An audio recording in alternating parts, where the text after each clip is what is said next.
Kalau satu hari nanti berlaku perang, kita cukup bersedia sebagai wanita? Dulu waktu 40-an, tiada elektrik, tiada pad. Wanita potong kain, cuci dan jemur sendiri.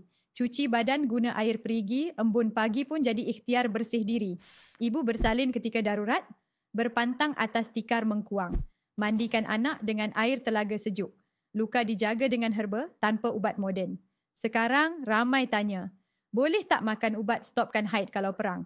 Sebab takut pad dan air bersih terhad. Jawapan jujur saya, ya, ada ubat hormon boleh hentikan haid untuk sementara. Tapi ia bukan untuk guna jangka panjang tanpa pantauan. Biasanya bertahan 1 ke 2 bulan, bukan selamanya. Ada yang kata, macam tak reda, takut perang sangat ke? Tapi bagi saya, bersedia bukan tanda takut.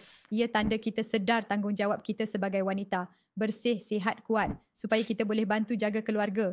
Bukan lemah terlantar. Sebab tu sekarang saya tengah susun modul khas Emergency Women Care. Apa perlu ada dalam kit wanita jika berlaku bencana.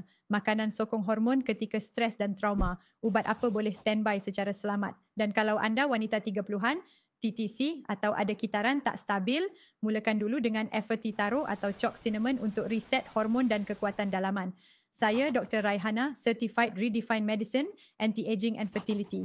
Jangan tunggu darurat untuk mula jaga badan. Sedia bukan panik, sedia bermakna sayang diri dan keluarga.